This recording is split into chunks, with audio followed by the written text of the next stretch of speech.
A nuts cockpit view. I feel like I'm in Alice in Wonderland, like I'm at a, like I'm gonna have some tea or something, man.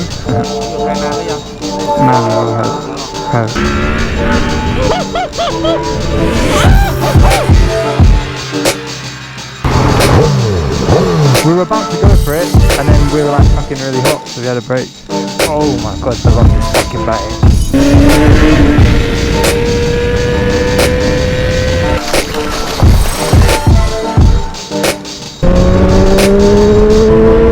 This episode, I am outside. Fuck me, that's low, isn't it?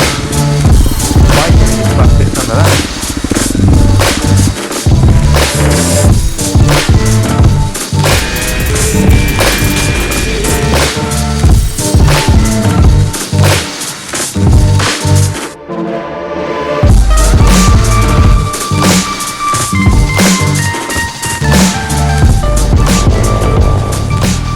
Pretty sure I just saw the record light in a reflection of that car. What's good, guys? Welcome to today's episode.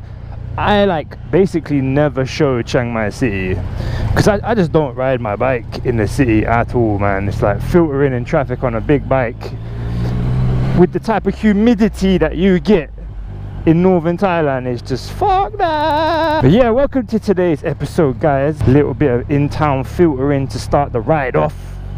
It's still smoky, the weather's still kind of I'm getting out of town, heading towards the mountains, like always. Haha.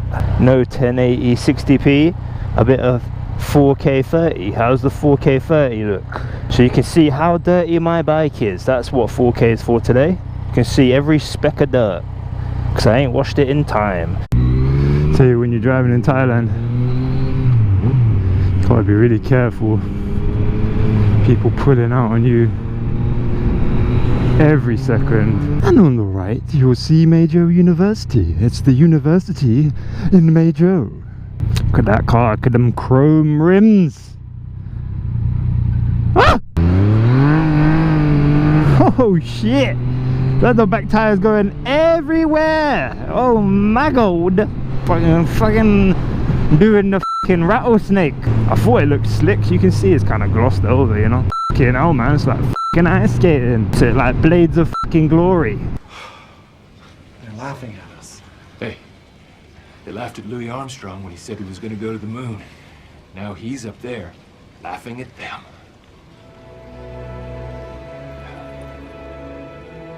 Just leaving town, going to a place called Prao. So I kind of feel like I've met my groove here on Motoman. I've slowed down slightly with the videos in terms of outright consistency. One of the things that I've really got a groove in is doing reviews, right? But the reviews, like the 48 Sportster I did recently, I do them when I have the opportunity with each and every dealer. When you live in Chiang Mai, there's not that many dealers. If you want to see more reviews like that, and I would love to do more, please hit that subscribe button, like this video, all that stuff. I know it's so generic and boring to say. The more subscribers I get, the easier it is to get more bikes. And in Thailand, it's harder than your average foreign country to get bikes.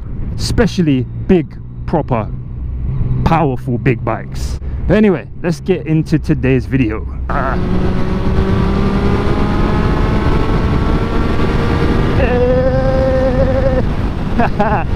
I've just found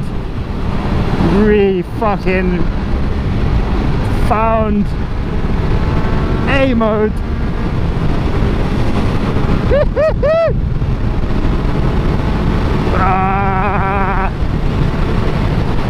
Woo! Oh, this bike is fucking fast, fam. Yeah, normally I just chill a lot slower than that. That was getting pretty fast. I always am imagining coming out. I've had a dog come out on me several times. If you want to see the latest dog that came out on me, check out the Sportster 48 Harley Davidson fucking review. How's this 4K 30 frames per second looking? I wonder if 30 frames per second looks like absolute dog testicle shit.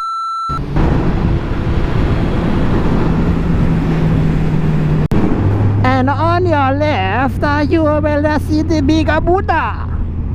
Is the bigger Buddha on the left? Yes. Yoo-hoo!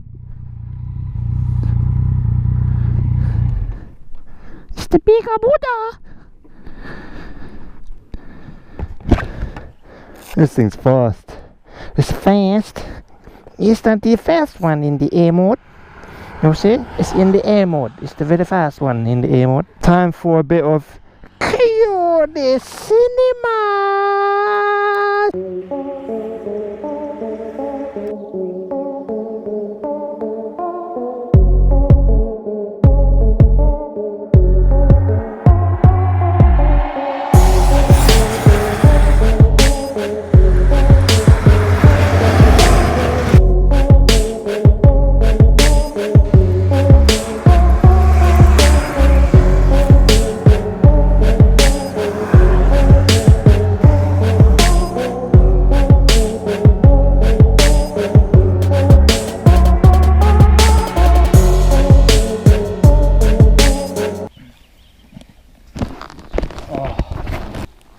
I'm sweating my absolute hot and smoky. Gotta get back on the bike, man.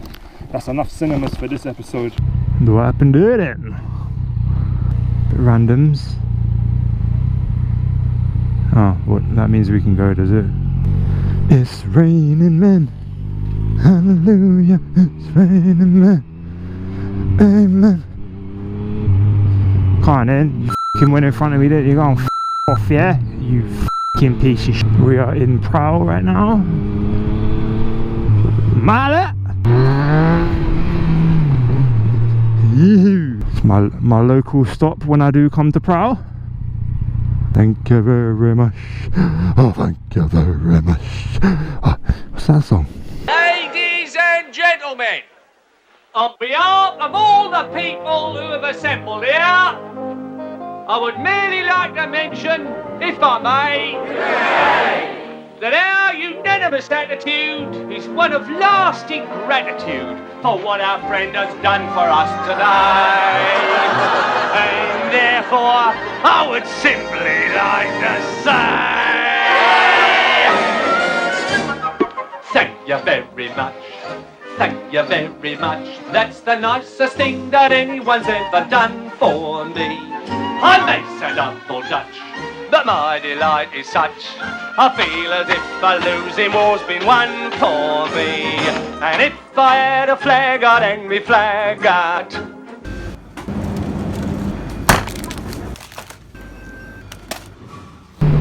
Bit of A-mode madness. Downhill, I'm definitely not going to be able to do anything downhill.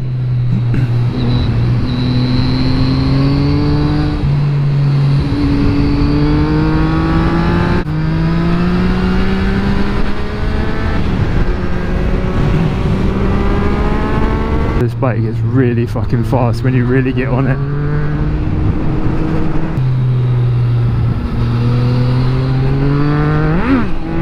Fucking hell, man. I need to get some redemption for these two terrible attempts to wheelie.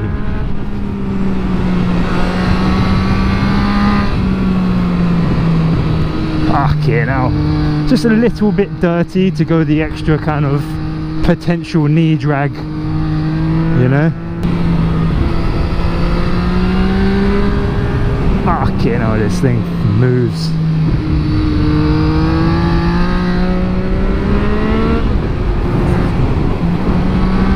And these Pirelli Rosso Corsa 2 tyres are fucking great.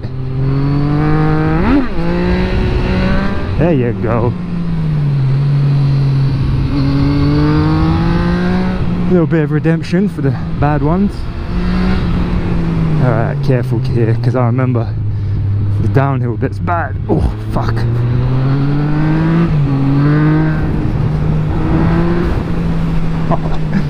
Fucking hell, I can't even believe I'm thinking about getting a different bike. This is just stupid. This stupid instant waffles of power. So sorry it's taken a little bit longer to get to the point of this video than say like one of my normal videos, but basically I ended up stopping at the end of that ride on that day and this happened. My audio completely failed on my GoPro, and it seems to be kind of ironic that it happened on the gear video. So maybe we'll jump into the video with that piece of gear, go straight into the camera part of the gear that I use. The GoPro.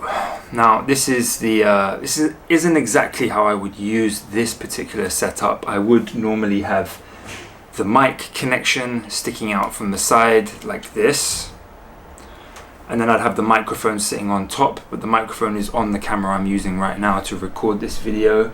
So that would be my vlogging setup. So that's one of the GoPros. That's the GoPro Hero 4 Silver. Main piece of gear obviously is my helmet with the GoPro Hero 4 Black on it. My recommendation is to just buy the silver. You don't need the black, it costs a bit more money, it's really unnecessary. Now I have a Boya microphone, the brand that's just popular here that they sell. Basically runs straight into the helmet, kind of a standard chin mount setup, and the helmet itself is the Shark Race R Pro, phenomenally amazing amazeballs helmet. Best helmet I've ever owned. I did have an Arai RR5, it wasn't an RX7, but I remember it being one of the most expensive Arai helmets, if not the most expensive Arai helmet, when I did buy that all those years ago. But I've since changed to Shark and I got a Race R Pro. It is so much better than the Arai was. I don't know how much better the RX7 is than the RR5 in the Arai world, but this Race R Pro was cheaper and quite frankly is the best helmet I've ever owned. It's nice and light. It has huge channeled vents on the top of the head along here, which just make all the difference. It's really good in hot weather. The interior is a very nice material. It's kind of almost suede-like in the inside. I can't rate this helmet highly enough. I think the design is nice too. This is how it comes if you buy it, apart from I got a tinted visor on it. So that helmet is amazing. I absolutely love the Shark Race R Pro. Now the main cinema camera for every time I do the QD cinemas and all that good stuff, every time I do high quality content on the channel, I use what's recording right now. It's the Sony A7 Mark II, not the 3, so it's not the newest camera, but it's full frame. The quality is amazing. As long as you keep the ISO down, it does a fantastic job. On top of that, I have the microphone that I use that would be here for when I'm vlogging, which is the Rode Micro shotgun microphone. Plug it right into the top and shoot and go. Doesn't need a battery, anything like that. Camera's also on a stand, which is a Joby Gorilla stand. So I'll show a photo at some point. What else do we have? Okay, so into the actual bike gear. I'll start with the hands first, and that's right here. Revit Chevron 2 gloves. Great gloves. I had the Chevron 1 before, loved them. When I went to Bangkok last time to buy them, I tried on the Spitfires too, but I personally thought that these fit a lot better. The only con is they run a little bit hot, just a little bit, but they have some perforation in the fingers and it gets a little bit sweaty, but it's not too bad. They're really good gloves, not cheap. Moving on to my jacket. This jacket is legit like 4 years old. It's a HIITT Air jacket. It's got like CE rated protection in the elbows and the shoulders. It's got a very crappy kind of back foam protection thing. I mean, it's a good jacket for just a regular kind of textile mesh jacket, but there's nothing great about it. It has a system for inflation that you connect to your bike, but I have not used it for years. I basically didn't like the way I had to connect in and out all the time, and you couldn't really move off and on the bike if you're getting kind of wavy in the corners. But what I do, because I haven't purchased a new jacket, I double up with a yellow corn back protector. Nothing specifically good about this one, it's just what I've got. It's been laying around. I was using Kevlar jeans. They weren't great. They were so Kevlar jeans. They just have that anti-rip material with padding in the knees. They're over there, but they're not great, and they're quite hot for Thailand, so I don't really recommend using them, to be honest. My go-to pair of trousers now, which I wear every single time I ride because they ventilate way more better than those Kevlar jeans. They have a lovely leather patch right in between your bum cheeks, which keep you from getting any riding sores, I guess you could say. And they also make me don't need to change the seat on my MT-09, which used to kill my bum when I wore my regular Kevlar jeans. They're amazing trousers. Right here, you can see they've got knee sliders on it. So I use these every time I ride. Very flexible. They are by a brand called Comin. I don't know, it's Japanese, kind of hard to know if I'm saying it right or not. They have kind of foam inserts on the side, which probably won't help much if you crash. That's the bit I was saying, a bit of tailbone protection as well, so that's nice. I can't rate them highly enough. They have full enforced knee protection, which is probably the main thing you'd want to protect in your legs, as well as the sliders.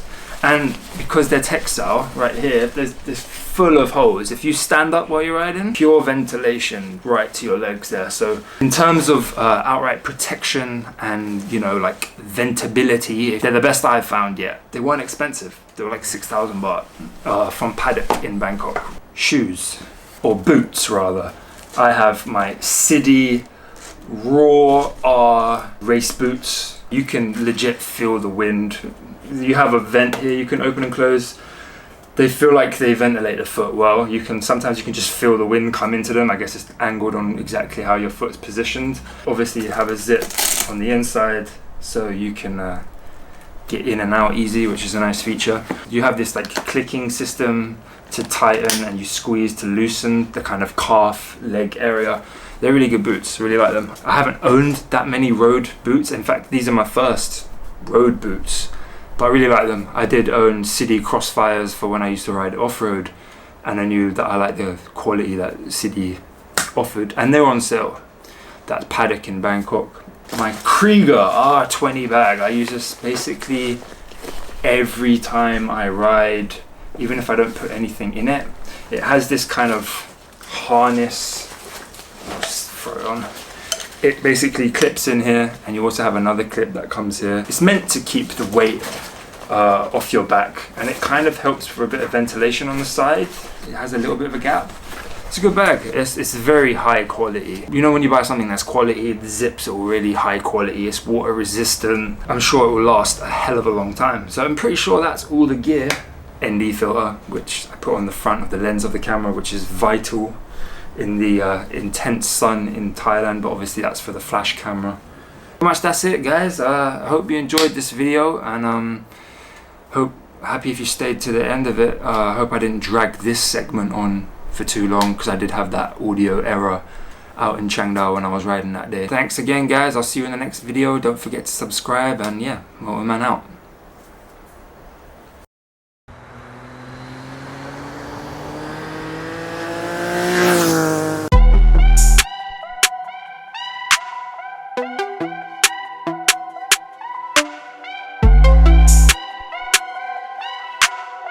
Thank you.